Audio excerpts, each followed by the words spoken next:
Om, Om Sadashiva Samarambam Shankaracharya Madhyamam Asmadacharya Paryantam Vande Guru Param Ishvaro Guratmeti Muchiveda Vibhagine Vyomabda Vyapta Dehaya Dakshinamurtaye Namaha Sava Vedanta Sedanta Gocharam Tamagocharam Govindam Paramanandam Satguru Pranatoshmaham Om Shanti Shanti Shanti Om. Bom dia, meus queridos Vedanta Brasil, Namastê. De volta aqui no capítulo 4 do Gita, verso 22, totalmente satisfeito com tudo que é obtido por acaso, né? Tudo que é obtido por acaso, porque o Jiva, ele não pode obter tudo que ele quer, porque ele é o cara, não, né? Totalmente satisfeito, apesar de eu não poder obter tudo aquilo que eu gostaria de obter, né? Isso e aquilo, né? Não, eu aceito porque eu sou um Jnani, eu compreendo que em Mitya, né? You can't always get what you want, né? Como diziam os Rolling Stones, né? Você não pode sempre obter o que você quer em Mitya, né? Então, o que vier, veio, né? O que vier, veio. Eu permaneço satisfeito e não afetado pelos prazeres e dores, pelas circunstâncias favoráveis e desfavoráveis. Isso é o que significa equanimidade ou caminho do meio. Ultimamente, algumas pessoas, né, por aqui me falavam comigo, diziam assim, mas eu vivo no caminho do meio, sem entender o que é o caminho do meio. Eu acabei dizendo alguma coisa a respeito disso. O caminho do meio é um caminho não que você permanece em cima do muro sem assumir uma posição, entendeu? As pessoas fazem essa confusão, Marcelo. O caminho do meio não é você ficar em cima do muro para não se expor, né? O caminho do meio é uma condição espiritual muito elevada, na qual você aceita os pares opostos, né? Com equanimidade, com equilíbrio, com elegância, sabendo que tudo aquilo está dentro da jurisdição de Ishwara, e você não tem controle, você aceita, você tem um certo controle através nas suas palavras e suas ações, né? Mas isso é o caso do Jnani. Você precisa ser um Jnani para ficar no caminho do meio, como dizia Buda. Não é ficar em cima do muro, entendeu?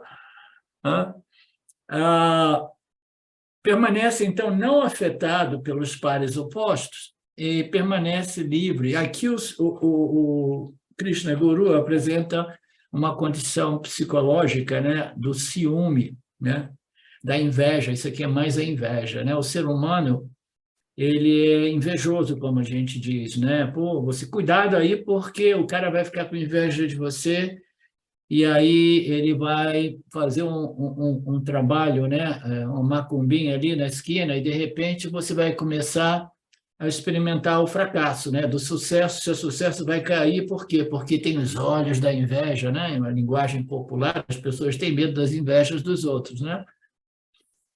Não, o Jnani, ele não é afetado pelos desejos, não é afetado pelos prazeres e dores, né, circunstanciais, e ele permanece livre da competição, da inveja, né, essas coisas, né, mas não tem nenhum problema a respeito de Deus. O Jnani não tem sentimento de superioridade ou inferioridade, ele não tem baixa estima ou autoestima, ele se identifica com a sua natureza superior, que é além desses pares dualistas, né, esses pares opostos, né, ele é equânime, tanto no sucesso quanto no fracasso. E nós vimos, né, ou veremos, né, que o sucesso total é o sucesso, uma pessoa de sucesso é uma pessoa que é capaz de abraçar tanto o sucesso como o fracasso do mesmo modo, né?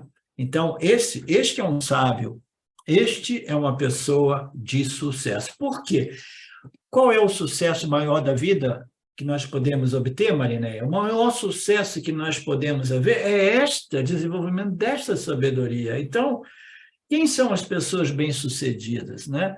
Não são esses babacas por aí que são extra bilionários competindo para chegar ao topo e dizer eu sou o primeiro trilionário, né? Não, uma pessoa realmente de sucesso, né, é um Yanni que chegou neste nível elevado, né, de equanimidade, tanto no sucesso como no fracasso. Isso ocorre, embora ele talvez esteja engajado no mundo. Ele está engajado na ação, né?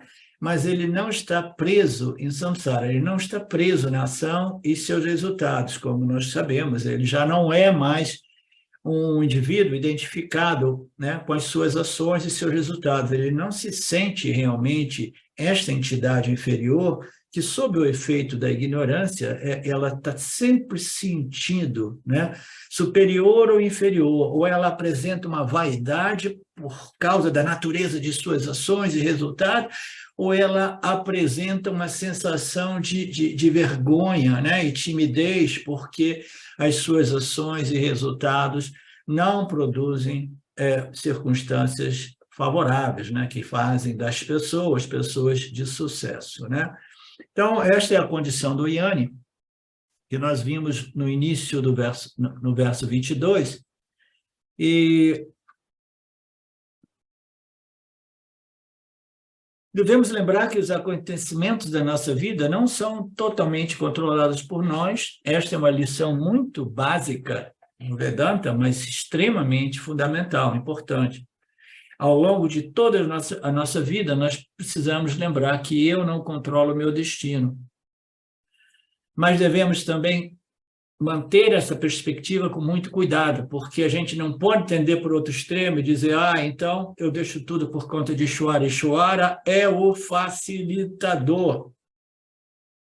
Eu tenho que jogar as minhas ações, as minhas palavras e ações no campo, e aí esperar para que este computador autoconsciente, autoluminoso, autocontido, né, produza os nossos parabada karmas a nível circunstancial, pessoal e universal, né? Então, esta perspectiva dupla, né, eu não sou o controlador do meu destino, mas ainda assim eu não posso negligenciar os meus papéis sociais em mídia, né, porque eles contam. Eles não determinam absolutamente, mas eles são impactantes, né? Como nós vimos na última aula, né? Eu não posso passar o meu tempo todo me drogando ou enchendo a cara de cachaça, né? E de noite repetindo alguns mantras e desenvolver a expectativa de que eu me torne um Yanni, né? Não, você tem que fazer por onde? Não existe. Mas eu fiquei sabendo do cara ali, do poder do Now, que ele estava todo fodido, todo estressado, numa deprê total, e, bom, ele iluminou, né? Não, primeiro que o cara ele teve umas boas sacações, etc., etc., e provavelmente, muito embora ele tenha passado por esse estágio de depressão profunda, que queria até se suicidar, mas ele já possuía, né, vasanas espirituais profundas, né, que permitiram aquela sacação a respeito de sua real natureza, né?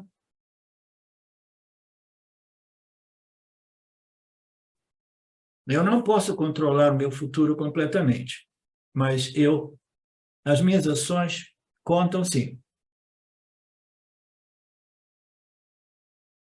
Nenhum ser humano pode afirmar isso.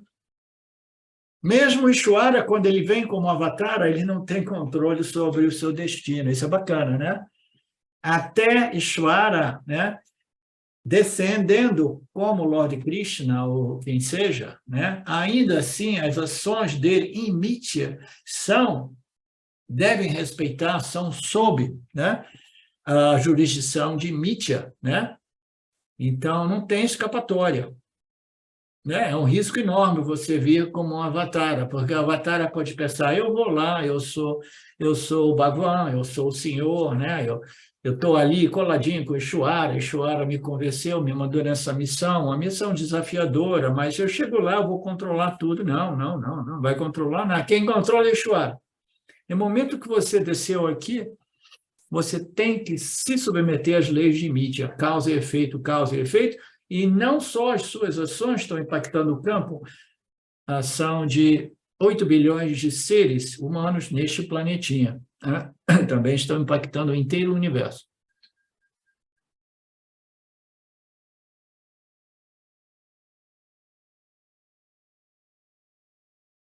Aí o Swamiji fala de você, se você permanecer nesse tipo extremo, com arrogância, né, com vaidade, o Ishvara vai te dar uma surra, né, até que você aprenda esta lição. Um extremo é o excesso de confiança, né, e o outro extremo é o excesso de fatalidade. Eu não conto nada, eu não faço nada. Então, qual é a atitude correta? Eu sou um entre tantos fatores que contribuem para o meu destino.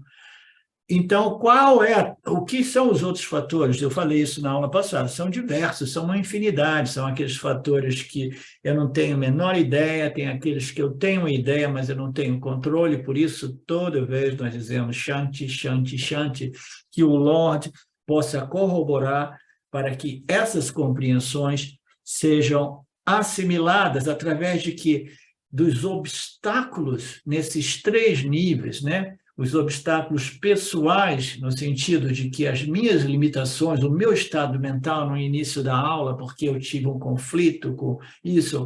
Então, que as minhas limitações sejam evitadas, pelo menos durante a aula, minha capacidade. Ah, mas eu dormi mal, sim, mas ainda assim o primeiro chante é para isso.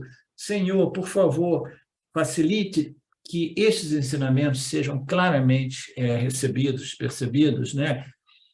Por mim e assimilado. O segundo é que esses tantos outros obstáculos que existem no meu dia a dia, que eu conheço, que eles não sejam impedimento. Mas como assim? Ah, meu filho estava bem, mas caiu, se machucou e eu tenho que correr para o pronto-socorro com ele. Então, o segundo shanti vai para todas essas possibilidades que nós não temos controle algum, né?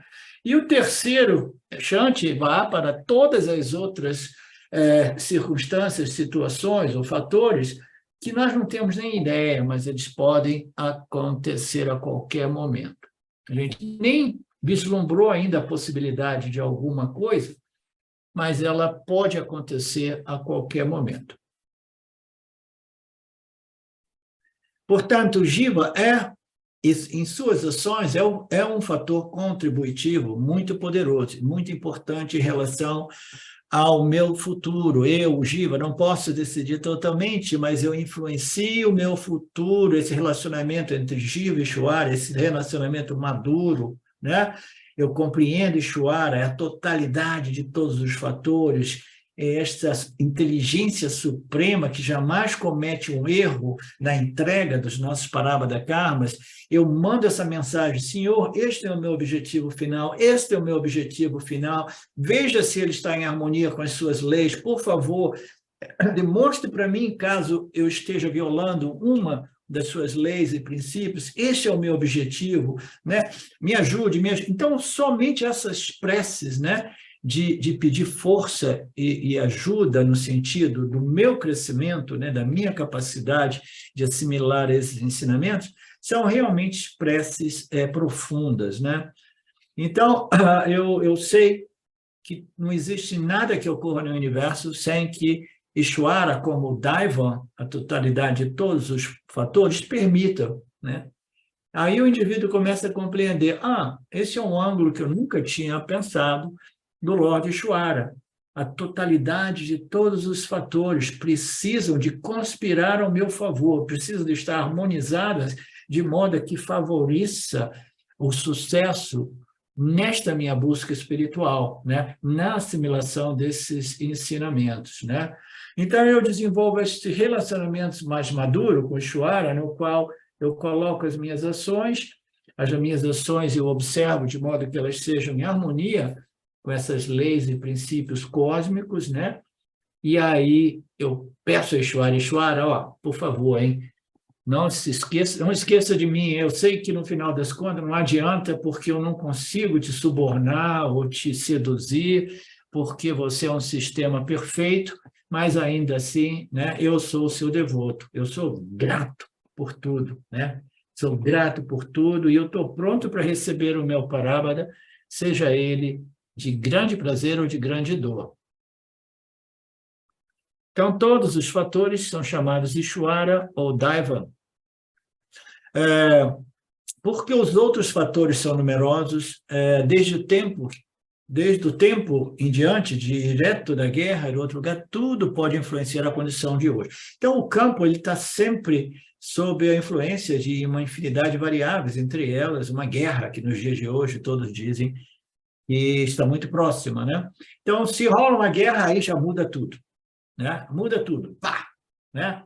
Se as coisas estão difíceis agora, imaginemos, né, com uma guerra generalizada, mundial, né? Então, igualmente, existem tantas outras coisas que podem ocorrer, algumas delas a gente não tem nenhuma ideia, e tudo isso é o Daivan, né? O Daivan, Ishwara, nos concedendo os nossos Parabada Karmas a nível coletivo, às vezes, a nível simplesmente, meramente circunstancial ou pessoal, meu Swadharma, né? Como alguém disse, você não pode colher uma flor sem perturbar uma estrela. Essa é uma passagem bonita, né? Tudo aqui está impactando tudo o resto, né? Todo o resto. O mundo inteiro está interconectado. E as minhas ações, elas são muito, muito, muito conectadas com o meu destino, mas elas não o controlam. Elas são conectadas com o meu destino em qual sentido? Em qual sentido as minhas ações, né, sejam elas mentais, verbais ou físicas, em qual sentido as minhas ações elas determinam invariavelmente o meu futuro, né?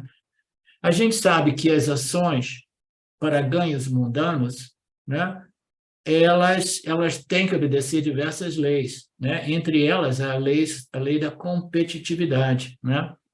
A lei da escassidade, escassez e competitividade. Agora, existem ações que eu coloco para quê? Para a minha elevação espiritual, né?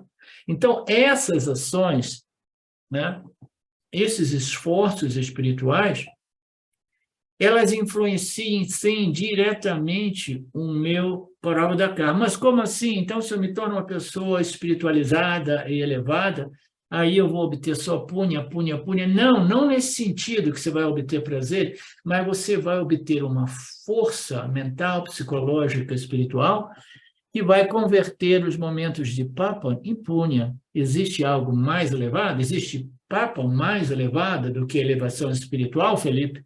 Não, não existe, né?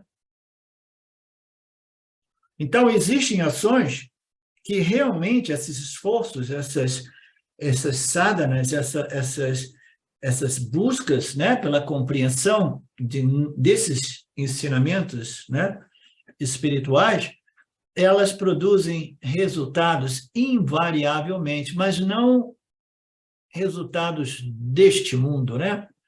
Mas resultados do mundo invisível, que é a minha psíquica, a condição, né, da minha mente, do meu corpo-mente, da minha alma individual, que foi refinada, purificada e elevada através desse processo vedântico.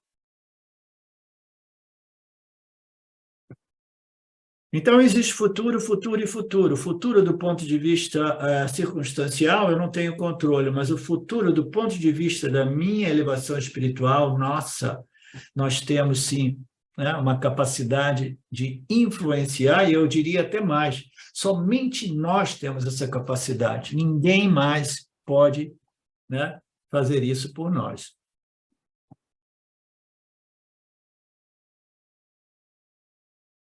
Qual deve ser a minha atitude? Eu contribuo com o melhor que eu possa, e uma vez eu tenha contribuído com o meu melhor, eu me preparo para receber qualquer que seja o resultado.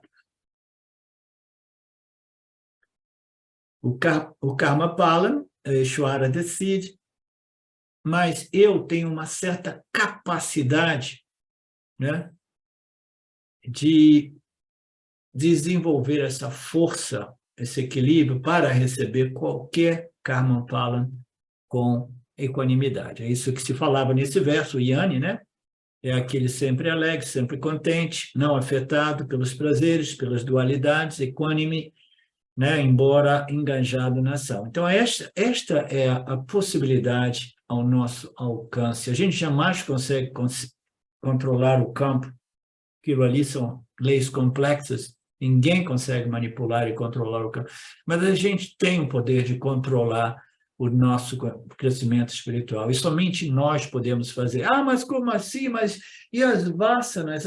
As vasanas, elas precisam ser purificadas, né? Como? Através dos nossos esforços. Esforços de quê? De compreender, né, os ensinamentos de Karma, Dharma, Upasana e Jnana Yoga, né? Então, a gente vai fazendo esse esforço e as vasanas ignorantes, elas vão dando espaço para as vasanas vedânticas. E aí, o que ocorre? Aí eu tenho vasanas que estão jogando no meu time, não jogando no time adversário, né? Imagina que isso é um jogo, né? Eu quero andar nessa direção e as vasanas me mandam naquela direção. Eu tenho que arrumar, conseguir, né, obter um acordo com as minhas vasanas. A gente precisa andar na mesma direção, tá? Então, você começa a ensinar Vedanta para as suas vasanas. Não é assim, Sidem? Você começa a dar... O primeiro discípulo que nós precisamos ter são as nossas vasanas. A gente tem que fazer o guru das vasanas. Nós temos que falar com as vasanas, ensinar os ensinamentos e dizer, ó, inútil. A gente já seguiu junto esse caminho diversas vezes, só dá encrenca, só dá problema, né? Vamos tentar juntos alguma coisa diferente, né? Aí você começa a fazer satsang com as suas vasanas, né? Aí você vai ser rapidamente liberado dessas vasanas ignorantes, né? Então, as vasanas podem ser convertidas. Sim, podem ser convertidas em vasanas vedânticas, vasanas inteligentes, vasanas, né, de sabedoria. Então, eu vou ter uma mente capaz de receber qualquer resultado e capaz de colocar ações em harmonia com as leis cósmicas do Krishna Guru.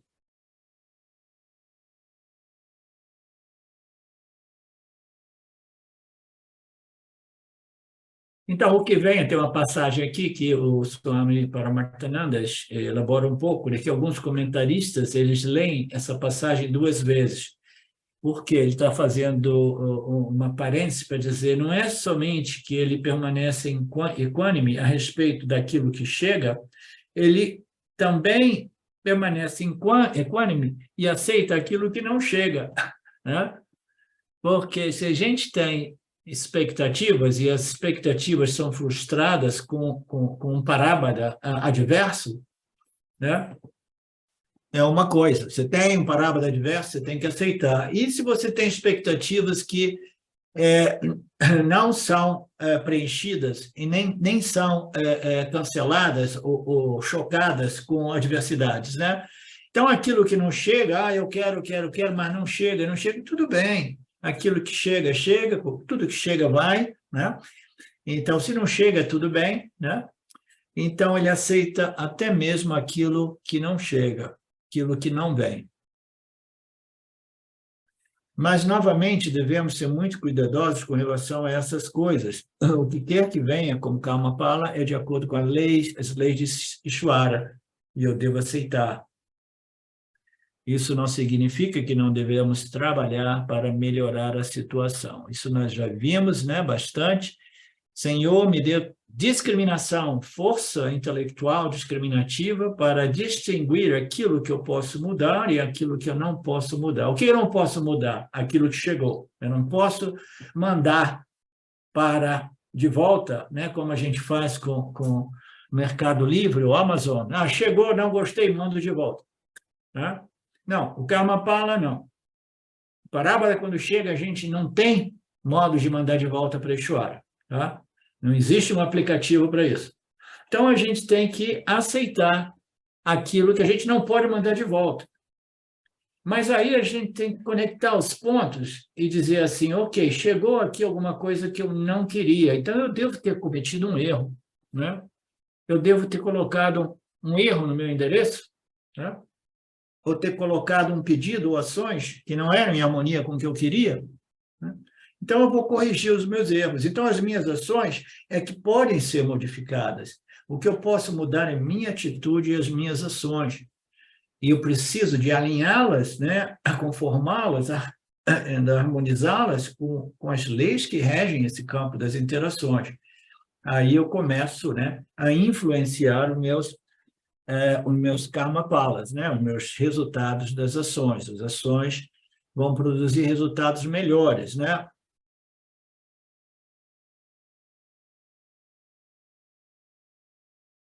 Então, o que eu posso fazer é somente isso. Aceite o presente, trabalhe para o futuro, aceite o presente, trabalhe para o futuro, né? Em palavras simples, vou até marcar isso aqui, do Swami Paramarthananda. Aceite o presente e trabalhe para o futuro. Portanto, a preocupação não pode mudar o presente, a preocupação não pode mudar o futuro também. A preocupação é uma das coisas mais idióticas que existe, né? Porque ela só compromete o nosso estado mental, a nossa capacidade intelectual, emocional, né? E não produz nenhum benefício a preocupação, né? A preocupação não muda nem o presente, piora o presente e compromete o futuro, porque qualquer ação ou discriminação de uma mente preocupada, ela é precária, né? E ela tem grandes chances de dar errado, digamos assim, né? Portanto, o presente requer total aceitação, o futuro exige muito trabalho. Esta é a filosofia simples do Bhagavad Gita. O presente, incluindo o passado, requer aceitação. O futuro exige muito trabalho. Mas ambos não requerem preocupação. A aceitação do que vem do passado, neste momento, das minhas ações, e o futuro, eu não devo me preocupar. Preocupar é o quê? A expectativa em relação aos resultados das minhas ações. Mas como bons karma yogis, a gente sabe. A gente faz o nosso melhor, joga as ações e deixa os resultados por conta de Ishvara.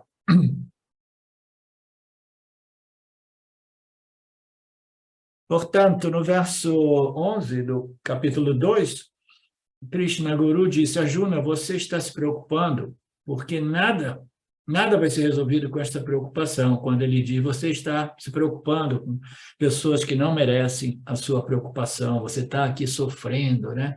Elas não merecem, tá? Ninguém merece o sofrimento, a preocupação nossa. Você se preocupa com alguma coisa como se você pudesse controlar a coisa, né? Portanto, o Yanni está totalmente satisfeito com tudo que é obtido por acaso. Por acaso significa que tudo é obtido pela graça do Senhor, graça de Ishvara. Ele permanece além dos pares de opostos, e isso Krishna também salientou no capítulo 2, verso 56. Diz que aquele que está livre do desejo, em meio aos prazeres, aquele cuja mente não se perturba em problemas e que está livre de apegos, medo e raiva, é um sábio de conhecimento firme. Quem é que diz isso? O sábio dos sábios. Você precisa ser um sábio, né, para, né, julgar o sábio do ignorante, né, discriminar o sábio do ignorante. Aquele que está livre do desejo, em meio aos prazeres, cuja mente não se perturba com as adversidades, ele não desenvolve apego, ansiedade, expectativa, medo, raiva, frustração. Este é um sábio de conhecimento firme. Qual é a diferença de um sábio, né? Um sábio, como é que se diz? Aspirante, né? Aquele que começou a ser sábio, e um sábio de conhecimento firme, né? Este sábio de conhecimento firme, ele não fica sujeito àquelas variações, oscilações, né, de samsara que ocorrem, né? Né? Aquelas reações, né, negativas, né? Frutos de resquícios de ignorantes, né? Elas já não ocorrem naquele com conhecimento firme, né? Ele permanece desapegado em todos os lugares, nem se alegra, nem sofre ao enfrentar situações desfavoráveis. O seu conhecimento é fino. A outra passagem do capítulo 2, 57. É o conhecimento firme, livre de dúvida, dúvida a respeito de quê? Daquilo que eu realmente sou. Consciência e existência. Ah, mas isso é muito vago. Eu sou vago porque eu sou o mais sutil do sutil, né? O mundo sutil, todos nós conhecemos, uma emoção é extremamente sutil, um pensamento é sutil, nada disso possui realmente fisicalidade ou tangibilidade, né? Tangenciabilidade. Então, a gente sabe que existe o mundo do sutil, né? Eu sou o mais sutil do sutil. Estabelecido no caminho do meio. Estabelecido na equanimidade, que é o caminho do meio. Liberdade a respeito dos prazeres e dores da vida. Seu conhecimento é firme. A vida nada mais é do que enfrentar uma série de prazeres e dores, pares opostos. A vida nada mais é do que isso. Idvamdat Vatchitaha significa aquele que foi além dos pares opostos, né? Então, isso é um outro ponto importante. O que é a vida? A vida é experimentar os elementos e, ao experimentar os elementos, eu enfrento prazeres e dores, né? Mas como assim? Os elementos vão produzir prazeres e dores? Sim, mas como é que ocorre isso, né? Os elementos são elementos, né? Matéria é matéria, né? Mas o Jiva Atma, ele foi desenhado, né, juntamente com o Ishvara, com o Bhagavan, de tal modo que ele é desenhado para projetar valor nos 5 elementos. Então, nós temos matéria, que não é bom nem ruim, né? E o Jiva Atma vai desenvolver atração e repulsão de acordo com essas infinitas configurações. E aí, na medida que ele gosta ou não gosta, que ele quer e não quer, né, ele vai enfrentar o quê? Os pares opostos. Qual pares opostos? Gostei, não gostei, quero, não queria, né? E quem é que está fazendo isso? É o Jiva Atma, porque é ele que projeta. Por quê? Porque ele desenvolveu gostos e desgostos em relação a diversas, infinitas possibilidades de configurações de objetos, né? Então, ele vai além dessa situação porque ele se tornou equânime a respeito de todas as configurações criadas por Maheshwara. Ele vai além, ele não projeta valor nos 5 elementos. As situações de vida, os objetos físicos, tangentes, tudo isso, né, é recebido e ele permanece livre dessa força gravitacional de eu quero ou não quero, né? Eu gosto ou não gosto, atração e repulsão. Por que a gente precisa neutralizar essa força que, às vezes, eu coloco como se fosse uma força magnética, né? Porque esta força magnética, que é um produto dos nossos gostos e desgostos, quereres e não querer, é que perturba a mente. E por que perturba a mente? Porque eu não posso controlar o campo dos objetos, né? Aí eu fico me frustrando de novo, porque se eu quero tanto e eu quero de modo vinculativo, compulsivamente, eu irei me frustrar, irei criar expectativa, sofrer a doença do samsara, inevitavelmente. Você não ultrapassa os pares opostos, né, literalmente, fisicamente. Porque o universo é feito de pares opostos. Mas quem é que está atribuindo pares opostos ao universo? O Jiva Atma. Por isso que eu digo de novo, totalmente em harmonia com os ensinamentos do Bhagavad Gita e o Upanishad, é que o Jiva Atma é co-criador com o Criador Ishvara. O Criador joga os elementos no campo e a gente vai atribuindo valor de acordo com as vasanas que nós já trouxemos com nós e desenvolvemos neste nascimento, dependendo da nossa cultura, do nosso meio ambiente. O Yanni está além dos pares opostos. Ele vê o mundo como Mithya, ele vê Mithya como os elementos. E, apesar dele haver preferências, ele jamais possui preferências vinculantes de tal modo que produza a doença do samsara em sua mente. Ele não permite que os pares opostos impactem a sua mente. Então, um exemplo, né, um exemplo mais prático do que são os pares opostos é enfrentar, por exemplo, o amor e o ódio, né? Então, o amor e o ódio é um exemplo muito prático, né? Porque todos nós gostaríamos de experimentar o amor, receber amor, dar amor, né? Mas quando a gente se dá conta, a gente está experimentando um pouco de irritação, raiva, e a gente não está recebendo o amor, mas sim irritação ou ódio, né? Então, existe isso dentro da experiência humana? Existe, sim. Né? A justiça e a injustiça, outra grande, né, exemplo, né? O mundo precisaria ser somente justo, né? Etc, etc, mas tem tanta injustiça. O que a gente pode fazer? Né? O que a gente pode fazer? O mundo é configurado de acordo com o corpo coletivo, as vasanas do macrocósmico, né? Que são as vasanas de todo os Jiva-Atmas, né? No passado, presente.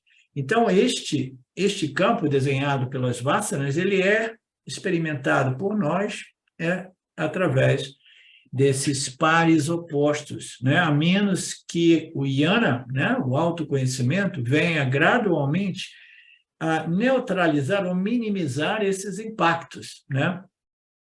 Então, imagina a situação do Yanni, que vai e encontra uma situação na qual alguém está sendo injustamente espacado, né, torturado, levando uma surra, né, de uma gangue de bandidos. Então, essas coisas que existem muito nos países do terceiro mundo, né, principalmente. Então, você vê uma situação desse tipo, né, o Yanni vai ficar sem fazer nada? Né? Não, dentro dele, ele não vai fazer nada. Mas, externamente, ele vai dizer, para com isso, cara, isso não é legal, não é bom para ninguém, você não compreende isso. Se você for injusto, você será injustiçado no final, ou de qualquer coisa. Né? Bota os caras para correr, se ele for um Yanni forte, né? E bem armado. Mas não, mas internamente o Yanni, ele não sofre aquele impacto, né, da injustiça, né, em relação àquilo que seria justo. E ele sabe que, né, o opressor e o oprimido são os dois lados, né, de uma moeda única, que é a experiência da alma individual em seu percurso, né, natural. Os pares opostos precisam chegar ao ponto de não me perturbar demais. Eu adoro o Swami Paramarthananda porque ele não mistifica e ele mantém a todos nós com o pé no chão. Né? Então, os pares opostos, as experiências de dor, de injustiça, né? de ódio, né? Todas essas situações não podem me perturbar muito, demais. O que significa ali? Significa que um pouco de perturbação é inevitável. Por quê? Por causa da natureza humana, né? A nossa natureza humana vai receber esses eventos, né? Essas circunstâncias, né? Essas parábolas, né? E um mínimo de reação pode ocorrer, mas o Yanni é aquele que se recompõe rapidamente, porque os ensinamentos estão sempre vivos e à sua disposição para neutralizar, né, essas circunstâncias negativas, digamos assim, ou, né, desfavoráveis ou injustas, né? O que não são em harmonia, que é violação total, que é injustiça total. Ainda assim, o Yanni precisa aceitar, sabendo que Ishvara é aquele que sabe melhor do que todos nós. Se existe injustiça, é porque a gente está precisando de injustiça por aqui. Né? Só pode ser isso, não é, Marcelo? Né? Por quê? Porque senão não estaria ocorrendo, não estaria acontecendo. Né?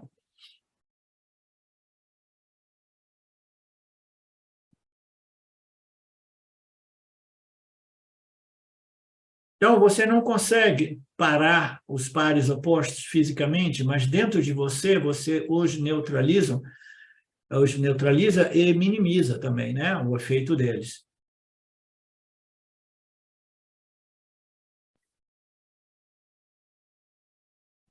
Então, ele, de novo, traz o exemplo, né, a analogia da jaca, né? Nós conhecemos a jaca no Brasil, é uma fruta, né, que está desaparecendo, mas ainda existe por aqui.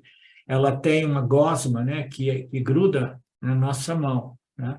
Então, o Yanni, ele tem o Yana, o autoconhecimento, que é tipo de um óleo de coco, que não permite que os parábadas, né, que as circunstâncias duais, né, que os pares opostos, né, tire ele deste equilíbrio, desta equanimidade, né? Então, é como um óleo de coco para evitar que o mundo grude em você, que a jaca, né, fique grudada nos seus dedos, né? Você entra no mundo dos pares opostos, mas de um modo tal que o mundo não fica grudado em você. Você foi além da inveja, você foi além da competição, né? Do ciúme, como dizia no verso 22. De acordo com o nosso Shastra, a competição não é uma coisa saudável, embora hoje em dia digam que a competição por si só traz o melhor nas pessoas. Nossas escrituras não são favoráveis a isso. As escrituras dizem que é como o poder induzido pelas drogas. Então, quando uma pessoa toma certas drogas proibidas em Jogos Olímpicos, elas têm um desempenho maior, mas ainda assim, essas drogas são proibidas. Por que eles deveriam proibir essas drogas? A profundidade, a beleza, a elegância, né? A impecabilidade das lógicas apresentadas pelo Vedanta, até mesmo no Gita, né? Nos ensinamentos a respeito de karma, são incomparáveis, né? Então, ele está dizendo assim, ok, nas sociedades, né, o mercado livre, o mercado aberto, né, de competição para todos, né, etc., estimula o desenvolvimento da produção e do bem-estar, né? E isso irá melhorar as pessoas, a competição. Então, a gente vai crescendo nesses ambientes sempre com aquele sentimento de que eu sou melhor do que esse e aquele, mas sou inferior àquele. Então, a gente já vai desenvolvendo esse sentimento comparativo de inferioridade e superioridade, que é um problema monstruoso, que nos torna, né, pessoas competitivas, e muitas vezes agressivamente competitivas, né? Eu não passei muito pelo mercado de trabalho realmente, né? Eu trabalhei só para umas 2 firmas quando eu era jovem, mas eu não conseguia viver naquele ambiente. Eu era muito sensível ou muito delicado para viver naquele ambiente hostil, né, agressivo. E nas nossas escrituras dizem que isso não é bom, que a competição ela não irá produzir o melhor em você. E aí ele faz esse paralelo, é como uma droga induzida que você toma para os Jogos Olímpicos, né? Que irá produzir o melhoramento na sua performance, mas o desempenho é falso, né? É uma energia falsa, né? É como a cafeína que muitas pessoas tomam, né? Essas energy drinks, né? É falsa, é energia artificial, tá? Então, a energia que nós obtemos através dessas comparações competitivas que os meios de comunicação bombardem a mente humana, irão produzir uma energia, né? Uma energia doentia, competitiva, fundada num sentimento de superioridade, inferioridade, que fazem um mal monstruoso para a sociedade. Então, o que a gente faz? Não, a gente vai remover esta noção da competitividade, comparação, inveja, né? E a gente vai introduzir um outro conceito que ainda assim não vai fazer da sociedade uma sociedade tamásica e pobre, na qual os indivíduos não se desenvolvem. Nós estamos falando de um outro modelo, né, que é fundado nesta sabedoria simples, né, eterna, né, mas que foi esquecida, né? Que é a compreensão religiosa, espiritual, né? De valores superiores, né? E que todos nós somos únicos em nossas capacidades e possibilidades, porque cada um de nós é desenhado individualmente, mas a gente compreende que a criatividade é parte da experiência humana. Eu devo sempre fazer o meu melhor, mas ainda assim sem me sentir superior ou inferior a ninguém, sem competir, né? Mas se eu quero crescer, eu preciso crescer materialmente, religiosamente, psicologicamente e espiritualmente. Então eu vou dar o melhor de mim, não porque eu quero ser melhor do que o Luciano, né? É simplesmente porque eu compreendi que dar o melhor de mim me eleva em todos os sentidos e eleva também, né, os valores da sociedade, porque todo mundo está fazendo o seu melhor sem a competição, sem a inveja. Mesmo que essa droga, a competição, possa aumentar o desempenho dos profissionais, os efeitos colaterais são devastantes, são negativos. Por isso, as nossas escrituras dizem que a competição pode trazer uma melhoria, mas invariavelmente fará você se comparar com os outros e você vai sofrer eternamente um sentimento de inferioridade/superioridade. Eu sempre gosto de colocar essa história de autoestima, né? Sentimento de superioridade e inferioridade. Esse sentimento é como um pássaro com duas asas. Você não pode ter um sentimento, não, o cara tem uma autoestima elevada, ele se sente superior a todos. Né? Não, se ele se sente superior é porque ele se sente também inferior, porque ele se sente inferior, para compensar essa competitividade, essa comparatividade, ele se apresenta como um cara que se sente superior. Ninguém se sente superior a menos que você se sinta inferior. E ninguém se sente inferior a menos que você se sinta superior, né? Porque você vai analisar a psique dessas pessoas que se sentem fechadas, né? Com autoestima baixa, assim, dentro delas elas falam, ninguém me compreende, eu realmente sou o grande superior aqui, né? Então, toda essa disfunção psicológica, né? Ela é fundada nesses ambientes, né? De competitividade, inveja e etc., que vão alimentar a problemática do samsara, né? Por isso é que a competição e a inveja está colocado também na lista das condições psicológicas que definem a doença do samsara, né? Que é o desejo, que é a raiva, a irritação, a ganância, né? O apego, a dependência. Então, todos esses sentimentos, e no final tem matsarya, né? Que é o quê? A inveja. Né? Não é à toa que está lá, né? Porque é um grande câncer do ponto de vista do potencial humano, né, neste planeta. O Yanni é aquele que não tem essa problemática de inveja e competição. Quando não há competição, quando alguém ganha alguma coisa, né, quando alguém se eleva, quando alguém tem sucesso em qualquer que seja o campo, né, então o Yanni ele fica feliz pelo outro, né, fica feliz pelo benefício que isso traz ao campo. Então, o Yanni é aquele que pode realmente parabenizar os outros. Mas se for um samsari, não. Meus parabéns, que bacana. Mas dentro, né? O Aniani, né? O samsari está cheio de inveja, né?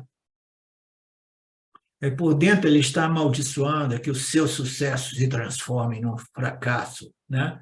O coração está queimando por dentro, né? Assim, Sidem, né? Hoje você está lá em cima, mas eu tenho certeza que você vai cair do seu pódio, né? Sama significa equânime, a equanimidade a respeito desses pares opostos. A equanimidade tanto no sucesso quanto nos fracassos. Então, o Yanni, será que o Yanni experimenta fracasso realmente? Porque diz o Yanni é aquele que é equânime tanto no sucesso quanto no fracasso. Será que o Yanni experimenta fracasso realmente? Aos olhos dos anianos, sim, mas aos seus próprios olhos, não. Né? Por quê? Porque ele diz, eu não tenho nenhum controle, cara, eu estou fazendo o meu melhor aqui, eu como Jiva, eu sou cheio de limitação, com os meus defeitos pessoais, né, etc., mas eu sou Brahman, né, eu sou a consciência, a existência, eu sou Sati, isso tudo é Mitya, em Mitya eu estou fazendo o meu melhor, e, e de vez em quando dá certo, de vez em quando dá errado. Quando dá errado, eu não assumo a posição de que eu sou um fracassado, não, diz assim, ó, este é o jogo de Mitya, experimentar o fracasso e o sucesso. E esta compreensão, né, neutraliza o quê? O fracasso? Sim. E o sucesso? Também. Né? Tem que neutralizar ambos. Né? O sentimento de vaidade de que eu sou um sucesso, né? E o sentimento de pequenez de que eu sou um fracasso. Né? Esses pares, eles precisam se tornarem, né, equânimes, né? Eles precisam de colapsar dentro do âmbito desta compreensão de que eu sou este princípio, consciência, testemunha, né?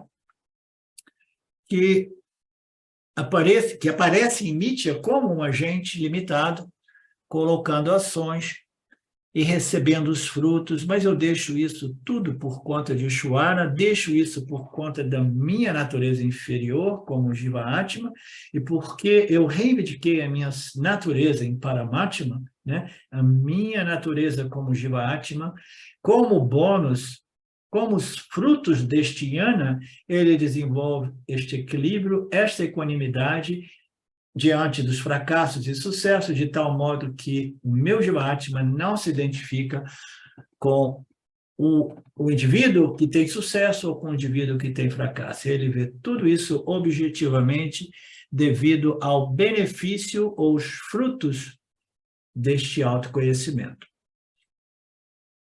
Om Purnamada Purnamidam Purnamudachyate Purnasya Purnamadaya Purnameva Vashishate.